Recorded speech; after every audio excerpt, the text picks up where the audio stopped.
Myself, lecturer Deepak Mittal, welcome all of you on my YouTube channel. तो students, आज हम कर रहे हैं चैप्टर सेट थ्योरी, क्लास +1 के लिए है ये। तो फर्स्ट लेक्चर है सेट थ्योरी पे, जिसमें हम पढ़ेंगे definition of set, representation of sets, कि सेट्स को रिप्रेजेंट कैसे करते हैं, different types of sets and order of a set. अगर आपको वीडियो अच्छा लगे तो आप इसको लाइक और शेयर कर सकते हो। तो हम स्टार्ट करते हैं। Definition of set. तो सेट क्या है हमारे पास? A set is a well defined collection of distinct objects. ठीक है, कलेक्शन मीन्स गैदरिंग, ग्रुप बोल सकते हो आप इसको। और वेल डिफाइंड मीन्स कि ये सबसे इंपॉर्टेंट वर्ड है इस डेफिनेशन में। Well defined means there must be a definite rule.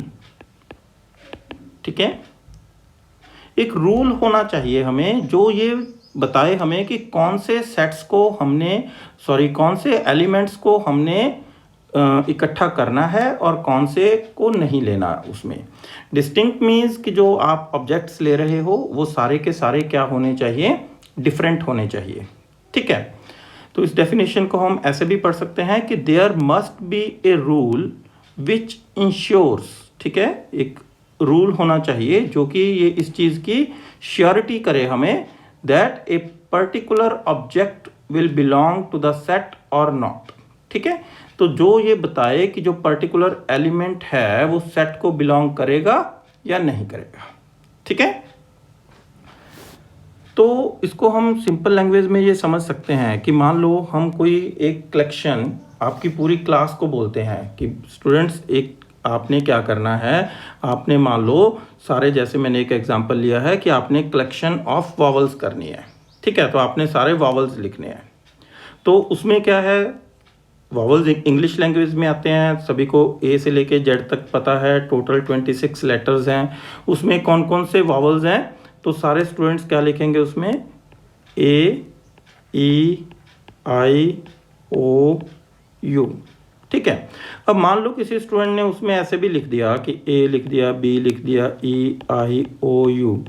तो जब उसको हम चेक करेंगे तो सभी को पता है कि भाई बी जो है वो वॉवल नहीं है, तो वो इसमें नहीं आना चाहिए, है ना। तो उसको हम काट देंगे। इसका मतलब क्या है कि जो रूल है वो प्रॉपर होना चाहिए। सभी को पता होना चाहिए कि कौन सा एलिमेंट सेट में आएगा और कौन सा एलिमेंट सेट में नहीं आएगा। अगर तो रूल प्रॉपर है फिर तो जो कलेक्शन है हमारी, वो कलेक्शन क्या बन जाएगी, वो कलेक्शन बन जाएगी सेट। ठीक है, और अगर वो रूल प्रॉपर नहीं है तो जब आपको क्वेश्चन मिलेगा तो हम कंफ्यूज रहेंगे कि उसमें कौन कौन से एलिमेंट्स को इकट्ठा करें और कौन कौन से एलिमेंट्स उसमें ना लें। ठीक है, जैसे अभी सेट ऑफ प्राइम नंबर्स, तो प्राइम नंबर्स हैं हमारे पास। ठीक है, तो प्राइम नंबर्स कौन से आते हैं, सबसे स्मॉलेस्ट जो प्राइम नंबर है वो है 2। तो 2 के बाद आता है 3, 3 के बाद आता है 5, 5 के बाद आता है 7।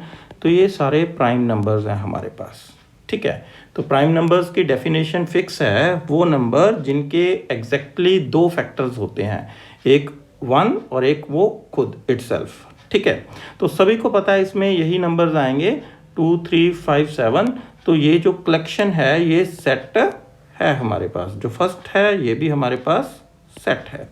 यहाँ पर आप सेट की जगह कलेक्शन लिख सकते हो एक बार, कि collection of smart boys in your class. ठीक है, कि आपकी क्लास में जो बच्चे आपको लगता है कि स्मार्ट हैं, आपने उनकी कलेक्शन करनी है, मतलब उनकी एक लिस्ट बनानी है। तो अब अगर यही क्वेश्चन टीचर सारे स्टूडेंट्स को बोलेगा तो हर बच्चे का अपना अपना व्यू होता है देखने का। हो सकता है कि जो ए बच्चा है वो किसी बच्चे को तो स्मार्ट लगे, दूसरे बच्चे को वो स्मार्ट ना लगे। तो फिर उसका डिसीजन कौन लेगा, डिसाइड कौन करेगा कि वो लिस्ट में आएगा कि नहीं आएगा। तो ये तो हमारे लिए प्रॉब्लम हो गई। इसका मतलब इसमें जो स्मार्टनेस का क्राइटेरिया है वो कोई फिक्स क्राइटेरिया नहीं है, जो रूल है वो प्रॉपरली डिफाइंड नहीं है। इसलिए ये जो कलेक्शन है, this is not A set. ठीक है, सिमिलरली अगर हमारे पास है कलेक्शन है एक और, कलेक्शन ऑफ इंटेलिजेंट गर्ल्स है। ठीक है, अब इंटेलिजेंट का क्या क्राइटेरिया है, मान लो आप 10th क्लास में पढ़ के आए हो, तो 10th क्लास में मान लो आपकी क्लास में कोई लड़की है, वो मैथ्स में बहुत इंटेलिजेंट है, बट एसएसटी में उसका इंटरेस्ट नहीं है, तो मैथ्स में उसके 90 मार्क्स आते हैं आउट ऑफ 100 या 95 आते हैं, और एसएसटी में उसके 60 मार्क्स आते हैं। तो आप मैथ्स के टीचर से पूछोगे तो वो कहेंगे हाँ ये तो बहुत इंटेलिजेंट लड़की है, और एसएसटी वाला टीचर कहेगा कि नहीं ये तो इंटेलिजेंट नहीं है। ठीक है, तो इंटेलिजेंस का कोई फिक्स क्राइटेरिया नहीं है। हम ये नहीं कह सकते कि जो बच्चा मैथ में अच्छा है वो इंटेलिजेंट है, या जो साइंस में अच्छा है वो इंटेलिजेंट है, या जिसको एक्स्ट्रा नॉलेज है वो इंटेलिजेंट बच्चा है। तो इसके लिए इसका मतलब क्या हुआ कि इंटेलिजेंस जो है वो कोई प्रॉपर रूल नहीं है। तो ये जो कलेक्शन है, इसमें भी अगर सारे बच्चे क्लास के लिस्ट बनाएंगे तो सभी के जो लिस्ट में मेंबर्स आएंगे वो मेंबर्स सेम नहीं आएंगे। ठीक है, तो ये कलेक्शन भी जो है ये आपकी कलेक्शन तो बनेगी, but this is also not a set. अगर आपके पास होता collection of boys in your class, कि आपकी क्लास के सारे बच्चों की जो लड़के हैं लड़कों की लिस्ट बनानी है आपने, तो वो क्या आएगा हमारे पास, सेट आएगा। Similarly collection of girls in your class, तो वो भी क्या आएगा हमारे पास, सेट आएगा। ठीक है, तो अगर कलेक्शन ऑफ टॉल बॉयज आ जाता है, ठीक है, कलेक्शन ऑफ इंटेलिजेंट बॉयज आ जाता है, कलेक्शन ऑफ गुड बॉयज आ जाता है, जहां पर भी आपके पास एडजेक्टिव यूज हो जाता है, ये स्मार्ट हो गया, इंटेलिजेंस हो गया, तो ये क्या है, एडजेक्टिव्स हैं। सेट की डेफिनेशन में जहां पर भी एडजेक्टिव आ जाए वो कभी भी सेट नहीं बनेगा।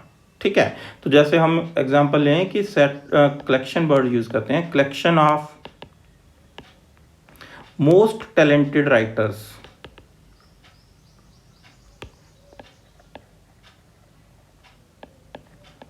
In India. तो इंडिया में सबसे ज़्यादा टैलेंट वाले राइटर्स कौन से हैं? तो टैलेंट का क्या फिक्स क्राइटेरिया है कि जिसने ज़्यादा बुक्स लिखी हैं वो ज़्यादा टैलेंटेड है, या जिसकी बुक्स ज़्यादा लोगों ने पढ़ी हैं वो ज़्यादा टैलेंटेड है, या जिसने मटेरियल अच्छा लिखा है वो टैलेंटेड है? तो सभी के अलग अलग व्यूज़ आएंगे, है ना। तो जहाँ पर सबके व्यूज़ अलग अलग होते हैं, इसका मतलब वहाँ पर कोई फिक्स रूल काम नहीं कर रहा। तो इसका मतलब वो जो कलेक्शन है वो सेट नहीं होती। ओके,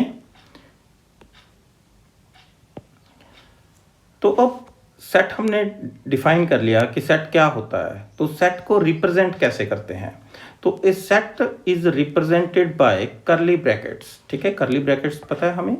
ठीक है, तो करली ब्रैकेट्स में हम सेट को रिप्रेजेंट करते हैं। सेट में जो कलेक्शन है, जो उसके ऑब्जेक्ट्स हैं, एलिमेंट्स हैं, तो उनको हम लिखते हैं करली ब्रैकेट के बीच में। तो जैसे सेट ऑफ वॉवल्स है, वॉवल्स हमारे पास 5 होते हैं, ए, ई, आई, ओ और यू, तो उसको हम करली ब्रैकेट्स में लिखते हैं। और sets are denoted by capital letters, कि ये जो सेट है इसका अगर हमें कोई नेम रखना है, ठीक है, तो उसको हम नॉर्मली कैपिटल लेटर से लिखते हैं।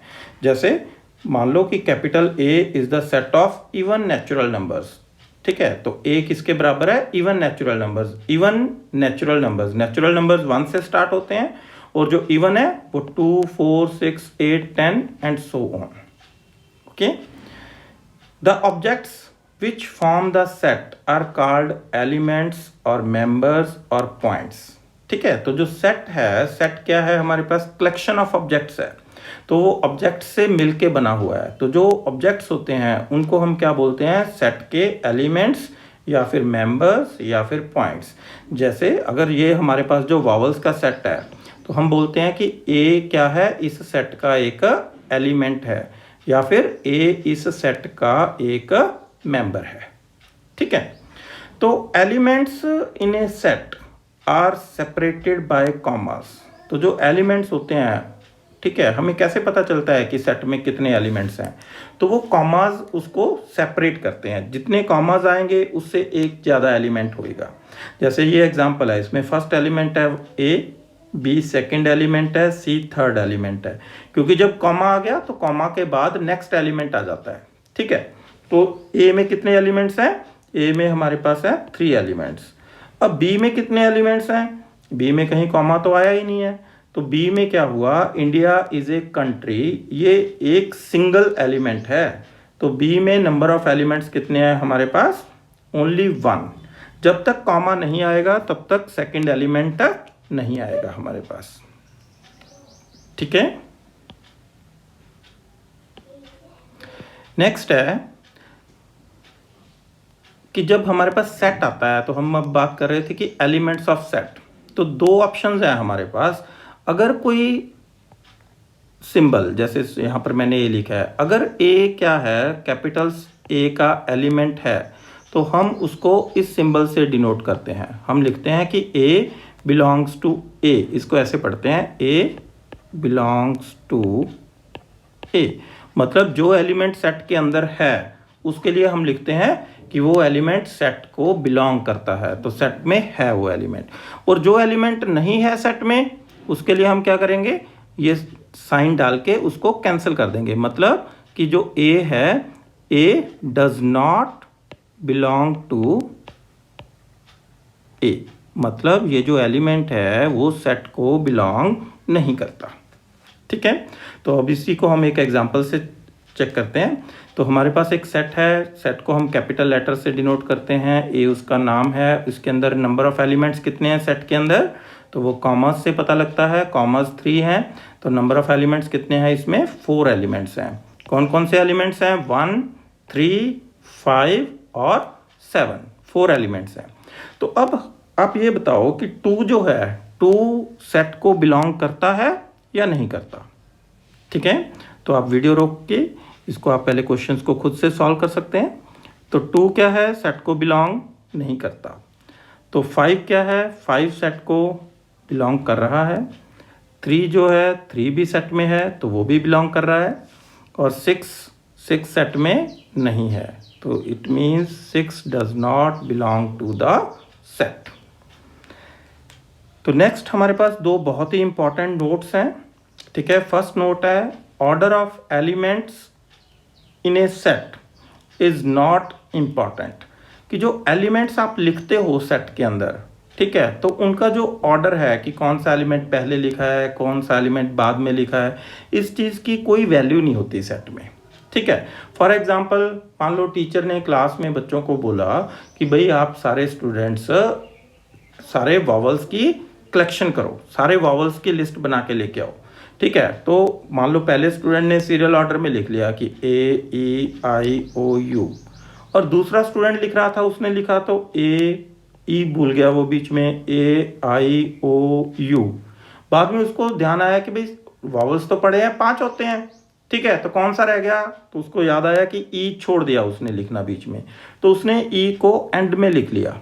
तो उससे कोई फर्क नहीं पड़ेगा, ये सेट और ये सेट दोनों सेम है। मतलब जब वो टीचर के पास चेक करवाने जाएगा तो टीचर उसका आंसर गलत नहीं करेगा कि आपने ई को एंड में क्यों लिखा है, क्योंकि टीचर ने बोला था कि आपने क्या करना है, सेट ऑफ वॉवल्स लिखना है। तो सेट में मतलब एलिमेंट्स की जो पोजीशन है वो मैटर नहीं करती कि आप कौन सा एलिमेंट कहाँ पर लिख रहे हो। सिर्फ ये चीज़ मैटर करती है कि नंबर ऑफ एलिमेंट्स सही होने चाहिए और जो एलिमेंट्स हैं वो सही होने चाहिए आपके। ओके। तो सेकंड पॉइंट है, elements in a set are never be repeated. क्योंकि सेट क्या है, कलेक्शन है। हम एक ऑब्जेक्ट को एक टाइम ही सेट में इंक्लूड कर सकते हैं।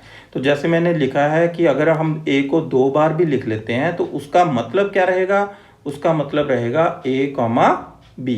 तो सेट में एलिमेंट्स को हमने रिपीट कभी नहीं करना, तो एक एलिमेंट को सेट में एक बार ही लिखा जाता है। Okay students.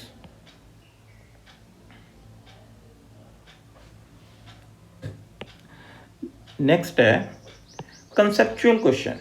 ठीक है। तो अभी होता क्या है कि नॉर्मली जब हम सेट्स की डेफिनेशन पढ़ते हैं तो उसमें एग्जांपल्स पढ़ते रहते हैं। तो एग्जांपल्स क्या आती हैं, सेट ऑफ बुक्स है, सेट ऑफ वॉवल्स है, सेट ऑफ इवन नंबर्स है, सेट ऑफ ऑड नंबर्स है, सेट ऑफ रियल नंबर्स है, सेट ऑफ माउंटेन्स है, सेट ऑफ रिवर्स है। तो उसमें होता क्या है, हम नॉर्मली हमारे माइंड में ये मिसकंसेप्ट बन जाता है कि जो सेट है कि सेट में जो सारे एलिमेंट्स हैं वो एक ही टाइप के होने चाहिए। ठीक है। तो इसीलिए मैंने आपसे ये क्वेश्चन पूछा है कि is it necessary that all the elements in a set are of same type. कि जो सेट है उसमें जो सारे एलिमेंट्स हैं, क्या जरूरी है कि वो सारे एलिमेंट एक जैसे ही होने चाहिए? मीन्स सेट ऑफ बुक्स है तो उसमें सिर्फ बुक्स आनी चाहिए, ठीक है? तो नहीं, इसका आंसर है नो। ये जरूरी नहीं है कि सेट में सारे एलिमेंट्स एक जैसे ही होने चाहिए, ठीक है? मान लो आप एक सिंपल एग्जांपल ले रहे हो, टीचर ने बोला दो स्टूडेंट्स को कि भाई आप ऐसे करो, प्रिंसिपल ऑफिस में जाओ और प्रिंसिपल ऑफिस में जो आपके प्रिंसिपल सर हैं उनके आगे जो टेबल पड़ा है तो उसके ऊपर जो भी सामान पड़ा है उसकी एक लिस्ट लेके आओ मेरे पास बना के। तो स्टूडेंट्स ने लिस्ट बनाई, तो हो सकता है वहाँ पर पेन हो, कंप्यूटर हो सकता है, ठीक है, ग्लोब पड़ा हो सकता है, ठीक है, कोई एटलस पड़ा हो सकता है, ठीक है, तो कोई फी सीट बुक हो सकती है। तो कहने का मतलब है कि हो सकता है प्रिंसिपल सर कोई जूस पी रहे हो उस टाइम, या कोई चाय का कप पड़ा हो, ठीक है, या कोई फ्रूट खा रहे हो। तो जो भी कुछ सामान वहाँ पर पड़ा है तो आप सबकी लिस्ट बना के लेके आओगे। तो इसमें क्या है, जो थिंग्स हैं वो सारी क्या है, डिफरेंट हैं। तो मतलब ऐसा कोई ज़रूरी नहीं है कि जो सेट बनता है उसमें सारे के सारे एलिमेंट्स एक जैसे ही होने चाहिए। और यहाँ से एक चीज़ और भी क्लियर है कि जो एलिमेंट्स का ऑर्डर है वो भी सेम होना ज़रूरी नहीं है। तो मान लो दोनों स्टूडेंट्स लिस्ट बना रहे हैं, तो किसी ने एटलस पहले नंबर पे लिख लिया, किसी ने कंप्यूटर पहले नंबर पे लिख लिया, किसी ने ग्लोब पहले नंबर पे लिख लिया, तो उनका जो ऑर्डर है वो भी क्या आएगा, डिफरेंट आएगा। But number of elements same रहेंगे और एलिमेंट्स भी क्या रहेंगे, उनके सेम रहेंगे। ओके, अब हम पढ़ते हैं सम स्टैंडर्ड सेट्स जो कि हम मैथमेटिक्स में बहुत फ्रिक्वेंटली यूज़ करते हैं। तो एज ए सिंबल जो n है, n सिंबल होता है नेचुरल नंबर्स का। नेचुरल नंबर्स स्टार्ट होते हैं 1 से, तो 1 2 3 4 5 6 7 8 और ये कहीं पे भी ख़त्म नहीं होते। तो स्टार्टिंग पॉइंट इनका 1 है और एंड पॉइंट इनका कोई नहीं है, ठीक है। सिमिलरली जो W है set of whole numbers. Whole numbers start होते हैं हमारे 0 से, 1 2 3 4 5 सारे सेम चलते हैं जैसे नेचुरल नंबर हैं, कोई इसका एंड पॉइंट नहीं है। तो इसमें जो 0 है इसका बहुत क्वेश्चन आता है कॉमनली सेट में कि ये 0 जो एलिमेंट है ये ऐसा एलिमेंट है जो होल नंबर में तो इंक्लूड होता है बट नेचुरल नंबर में इंक्लूड नहीं होता। फिर जो इंटीजर्स होते हैं, इंटीजर्स के लिए हम दो सिंबल्स यूज़ करते हैं, आई और जेड। आई भी यूज़ कर लेते हैं, जेड भी यूज़ कर लेते हैं। इंटीजर्स क्या होते हैं, 0, फिर +1 और -1, +2 और -2, +3 -3, +4 -4। तो ये चलते ही जाएंगे, ना तो इसकी कोई अपर लिमिट है ना ही इसकी कोई लोअर लिमिट है। क्यों होता है हमारे पास set of rational numbers. Rational numbers जो कि फ्रैक्शनल फॉर्म में होते हैं, number of the form p/q, ठीक है। यहाँ पर q क्या है, डिनोमिनेटर जो है आपका वो 0 नहीं होना चाहिए, अदरवाइज ये नंबर अनडिटरमाइंड हो जाएगा। p और q दोनों इंटीजर्स होने चाहिए, पॉजिटिव हो नेगेटिव हो कोई डिफरेंस नहीं है उसमें। और p और q का जो GCD है वो 1 होना चाहिए, मतलब कॉमन फैक्टर नहीं होना चाहिए उनमें कोई, ठीक है। तो उसको हम बोलते हैं सेट ऑफ रैशनल नंबर्स। और R जो सिंबल है वो है सेट ऑफ रियल नंबर्स का। रियल नंबर्स मीन्स सारे positive number, negative number, 0, fractions, square roots, cube roots, rational, irrational, prime, composite, सारा कुछ मिलके क्या बनता है, वो बनता है सेट ऑफ रियल नंबर्स, ठीक है। नेक्स्ट है कि अब हमें पता लग गया कि सेट क्या है। तो सेट को रिप्रेजेंट करने के कौन कौन से मेथड्स हैं। तो सेट को रिप्रेजेंट करने के हमारे पास दो मेथड्स हैं, ठीक है। एक है टेबुलेशन मेथड जिसको हम रोस्टर फॉर्म भी बोलते हैं, दूसरा है सेट बिल्डर मेथड। तो पहले tabulation method, in this method the set is represented by listing some और ऑल इट्स एलिमेंट्स। तो इसमें हम क्या करते हैं कि सेट के एलिमेंट्स को लिख देते हैं, ठीक है। या तो थोड़े से एलिमेंट हैं तो हम सारे के सारे लिख देंगे, लेकिन अगर उसमें अनलिमिटेड एलिमेंट्स हैं या बहुत ज़्यादा एलिमेंट्स हैं तो फिर सारे नहीं लिखेंगे, तो उसमें से हम कुछ एलिमेंट्स लिख देते हैं। इसीलिए डेफिनेशन में हमने पढ़ा है सम और ऑल। तो जैसे अगर वॉवल्स का सेट आपने लिखना है तो उसमें 5 ही हैं, तो आप 5 के 5 एलिमेंट्स यहाँ पर लिख देते हो। लेकिन अगर आपने इवन नेचुरल नंबर्स लिखना है तो इवन नेचुरल नंबर्स तो अनलिमिटेड हैं, कभी ख़त्म नहीं होंगे, है ना। तो वो आप 2 4 6 8 लिख के छोड़ देते हो। तो यहाँ से अंडरस्टूड है कि नेक्स्ट एलिमेंट क्या आएगा 10, उसके बाद 12 एंड सो ऑन। ठीक है। अगर मान लो हमने फर्स्ट 100 नेचुरल नंबर्स लिखने हैं तो वो 100 है, बट फिर भी हम उसको ऐसे नहीं लिखेंगे कि 1 2 3 4 अब 100 तक सारी काउंटिंग लिखें। तो हम इसको ऐसे लिख देंगे कि 1 2 3 4 और लास्ट में लिख देंगे 99 और 100। तो ये पता चल जाता है कि ये 1 2 3 4 है, तो आगे 5 6 7 8 चलता रहेगा और ख़त्म कहाँ पर करना है, तो 100 पे ख़त्म कर देना है इसको। तो इसको बोलते हैं टेबुलेशन मेथड।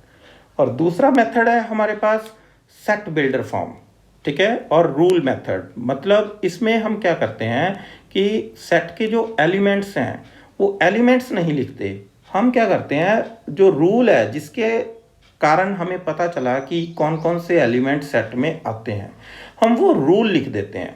तो आपने करना क्या होता है कि उसके बाद उस रूल पे टेस्ट करके देखना होता है, जो एलिमेंट उस प्रॉपर्टी को, उस रूल को सेटिस्फाई करता है वो एलिमेंट सेट के अंदर आ जाएगा। तो इन this method the set is represented bye defining the common property of elements. मतलब हम सेट को कैसे डिफाइन करते हैं, हम प्रॉपर्टी बता देते हैं कि भाई जो एलिमेंट इस प्रॉपर्टी को सेटिस्फाई करेंगे वो एलिमेंट्स इस सेट में आ जाएंगे। तो जैसे सेट का नाम है ए, एलिमेंट्स उसमें कौन से हैं, एक्स। यहाँ पर एक्स का मतलब एक्स नहीं है, x as a symbol use कर रहे हैं हम। मीन्स हमारे कहने का मतलब है कि वो एलिमेंट आएंगे सच दैट जो कि आगे लिखी हुई प्रॉपर्टी को सेटिस्फाई करेंगे। P x is true, P x means common property. तो जैसे हमें लिखना है सेट ऑफ वॉवल्स, ठीक है। तो वॉवल्स को हम इस मेथड से कैसे रिप्रेजेंट करते हैं, हम लिखते हैं एक्स, वो एलिमेंट लेना है सच दैट एक्स क्या होना चाहिए, एक्स होना चाहिए वॉवल इन इंग्लिश। मतलब जो भी इंग्लिश में वॉवल है वो इसमें आपने लेना है। तो जब आप इसको टेबुलेशन में जाओगे लिखने के लिए तो आप चेक करोगे कि सबसे पहले आता है ए वॉवल है तो वो हम लिख लेंगे यहाँ पर। ए के बाद आता है बी वॉवल नहीं है वो नहीं लिखेंगे, सी नहीं है वॉवल, डी नहीं है वॉवल, तो ई वॉवल है तो ई लिख लेंगे। तो ऐसे करके हम सारे वॉवल्स लिख लेंगे यहाँ से। Set of even positive numbers less than 10, even positive numbers लेने हैं हमने जो 10 से छोटे हैं। तो इसको कैसे लिखेंगे, ये लिखा जाएगा x सच दैट, कौन सा x लेना है, जो कि इस प्रॉपर्टी को सेटिस्फाई करे। प्रॉपर्टी क्या है कि x इवन होना चाहिए, पॉजिटिव होना चाहिए और x क्या होना चाहिए, 10 से छोटा होना चाहिए। तो अंडरस्टूड है, इसमें कौन कौन से एलिमेंट्स आ जाएंगे, 2 आ जाएगा, 4 आ जाएगा, 6 आएगा, 8 आएगा और 10। तो हमें ये कॉमन क्वेश्चन आता है कि रोस्टर फॉर्म को आपने सेट बिल्डर फॉर्म में कन्वर्ट करना है और सेट बिल्डर फॉर्म में क्वेश्चन दिया हुआ है तो उसको रोस्टर फॉर्म में कन्वर्ट करना है। तो इसके लिए हम कुछ एग्जांपल्स चेक करते हैं। तो इस एग्जांपल से आपको ये कंसेप्ट अच्छे से क्लियर हो जाएगा। तो यहाँ पर एक क्वेश्चन है मैच द कॉलम। तो 7 जो हैं ये हमने रूल मेथड से लिखे हुए हैं, सेट बिल्डर बोलो या रूल मेथड, और ये टेबुलेशन। तो हमें इनको मैच करना है कि कौन सा एलिमेंट किसके साथ मैच होगा, ठीक है। तो अब फर्स्ट है x is a whole number which is not a natural number. तो अभी हमने डिस्कस किया था कि ऐसा कौन सा होल नंबर है जो नेचुरल नहीं होता, तो ये है ओनली 0, क्योंकि 0 होल नंबर में तो आता है बट नेचुरल में नहीं आता। इसका मतलब फर्स्ट का रिलेशन किसके साथ आएगा, फर्स्ट आएगा c के साथ, मीन्स फर्स्ट का किसके साथ बनेगा, c के साथ। x is an even prime number, ये भी बहुत इंपॉर्टेंट है। जो प्राइम नंबर है वो हमने सेट लिखा था, प्राइम नंबर्स का सेट था हमारे पास 2 3 5 7 एंड सो ऑन। तो इसमें सिर्फ जो 2 है वो ओनली इवन है, बाकी जितने भी प्राइम नंबर्स हैं सारे के सारे प्राइम नंबर्स क्या होते हैं, ऑड होते हैं। तो इसका आंसर किसके साथ मैच होगा, ई के साथ। तो सेकंड का आंसर क्या आएगा, E. X is a vowel in English, ये हमने बहुत टाइम कर लिया, कॉमन क्वेश्चन है। तो थर्ड का आंसर क्या आ जाएगा, F. X is A prime number, तो इसमें सारे प्राइम नंबर्स आएंगे। प्राइम नंबर्स कहाँ पे लिखे हुए हैं हमने, ए में। तो फोर्थ का आंसर क्या आएगा, ए। x is a natural number, तो नेचुरल नंबर अभी हमने पढ़ा था, तो नेचुरल नंबर 1 2 3 4 5 6, तो फिफ्थ का आंसर क्या है?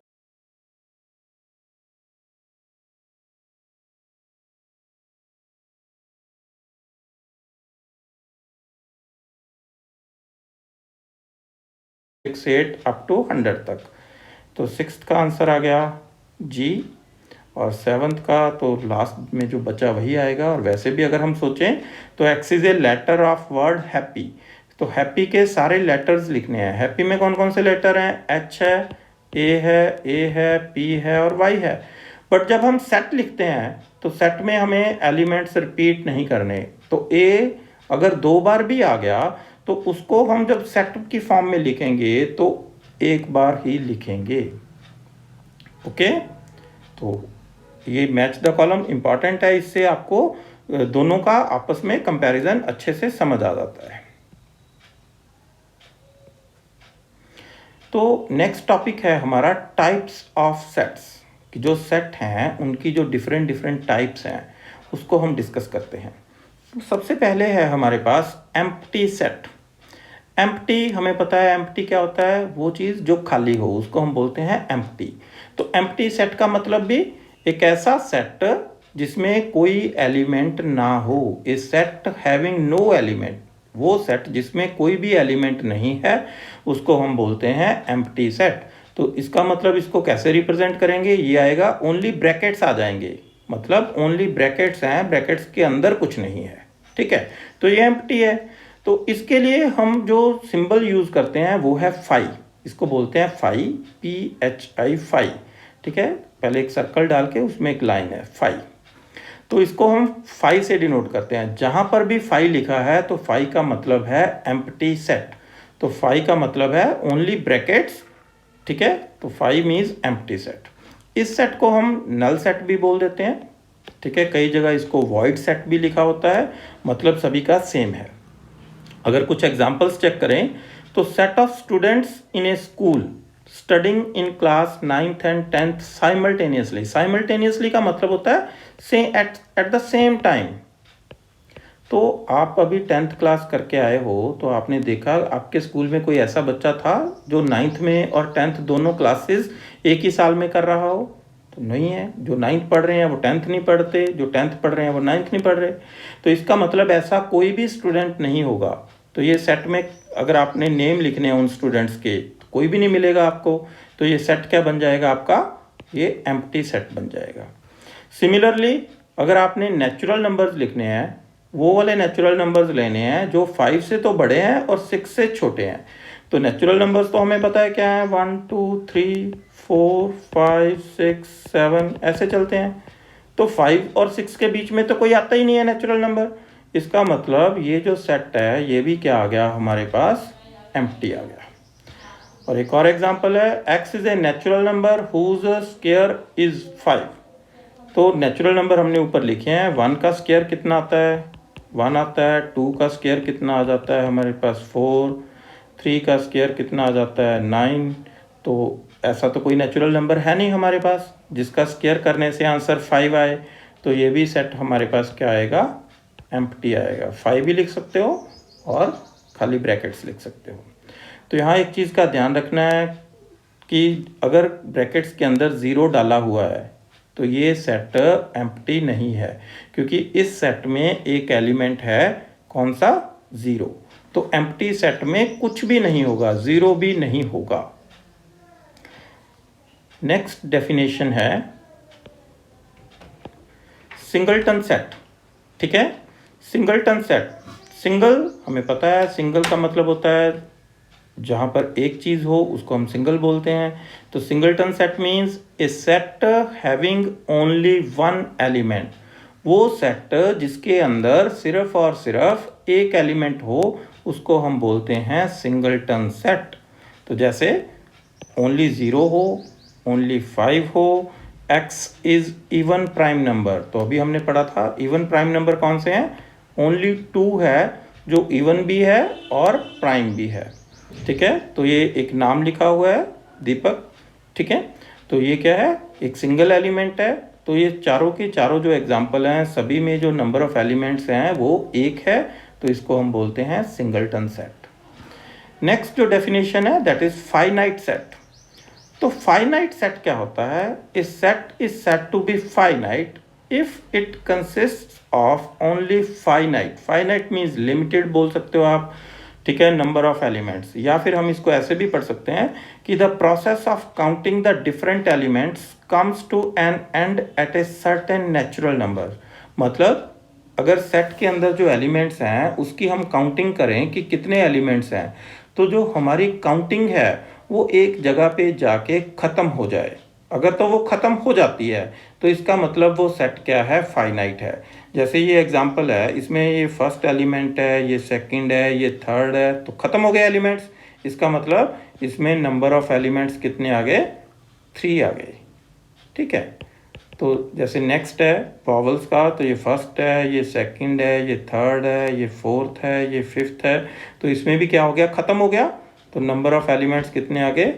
5 आ गए। तो जिसमें हम जब काउंटिंग स्टार्ट करते हैं वो काउंटिंग हमारी एक जगह पे जाके ख़त्म हो जाए, तो उस सेट को हम बोलते हैं फाइनाइट सेट।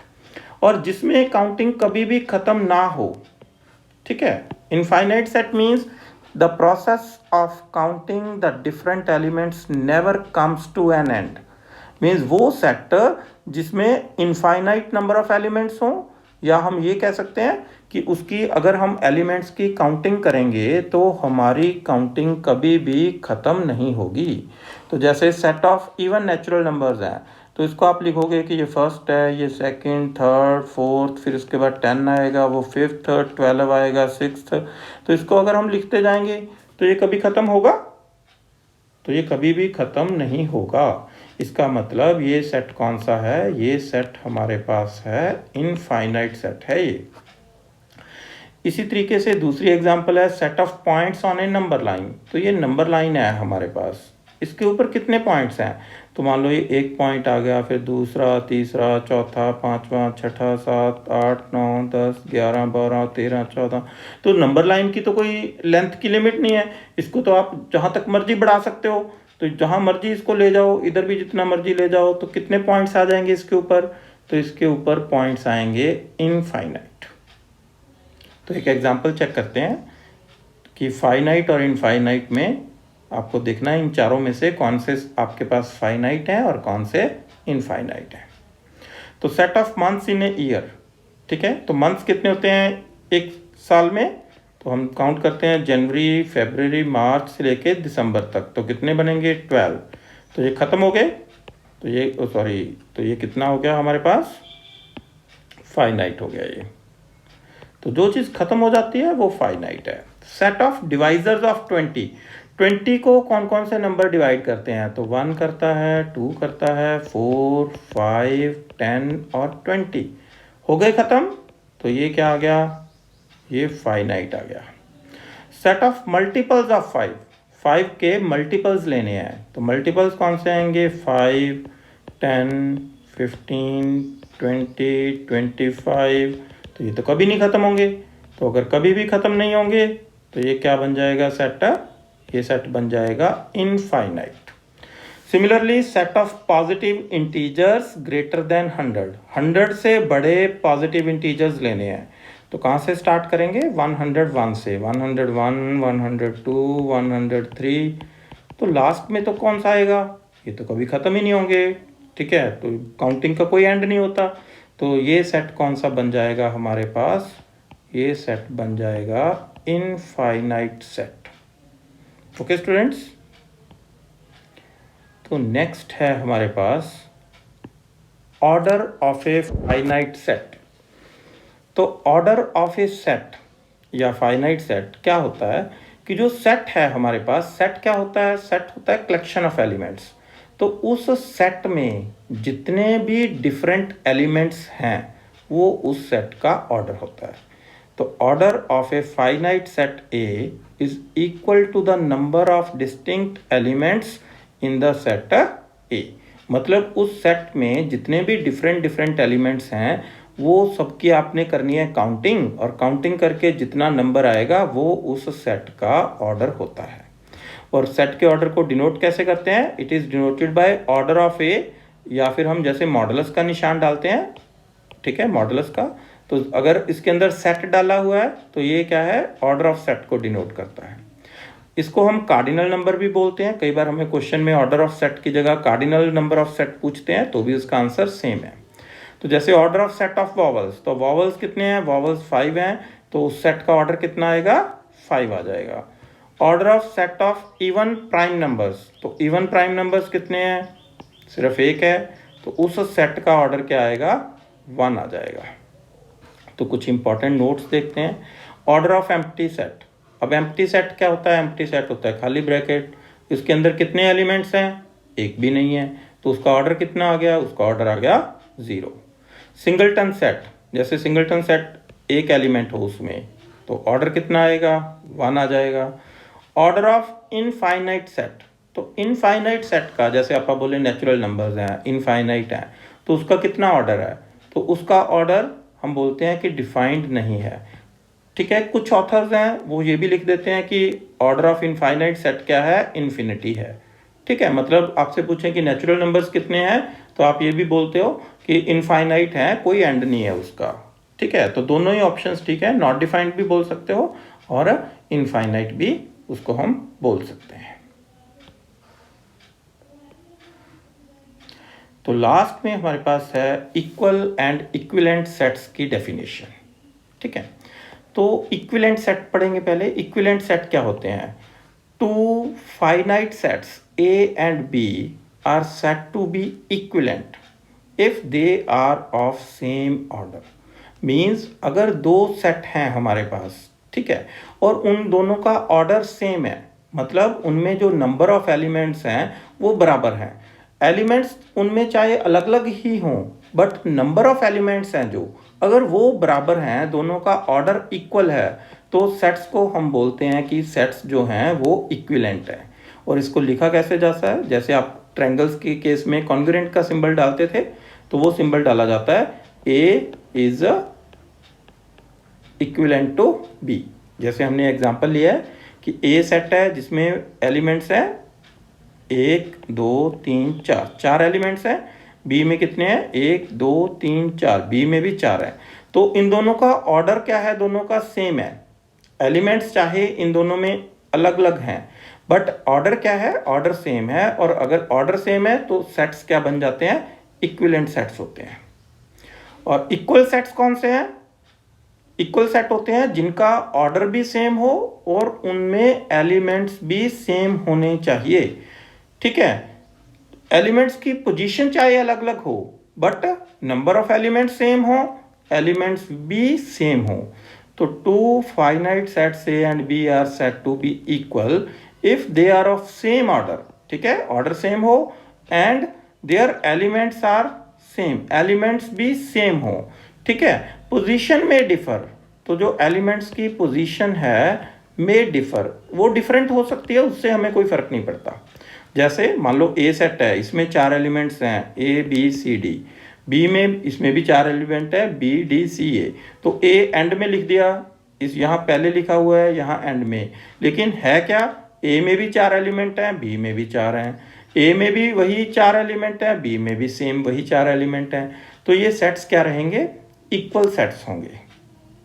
और यहाँ पे एक नोट करने वाली बात है कि जो इक्वल सेट होते हैं वो हमेशा इक्विवेलेंट होते हैं, क्योंकि जो सेट इक्वल हैं उनका ऑर्डर हमेशा इक्वल आएगा। तो इक्वल सेट्स हमेशा इक्विवेलेंट होते हैं। बट जो इक्विवेलेंट सेट्स हैं वो जरूरी नहीं कि इक्वल हों। जैसे ऊपर वाली एग्जांपल में ए और बी जो हैं वो आपके इक्विवेलेंट तो हैं पर इक्वल नहीं है। तो ये था हमारा टॉपिक, लेक्चर 1 था हमारा सेट के ऊपर।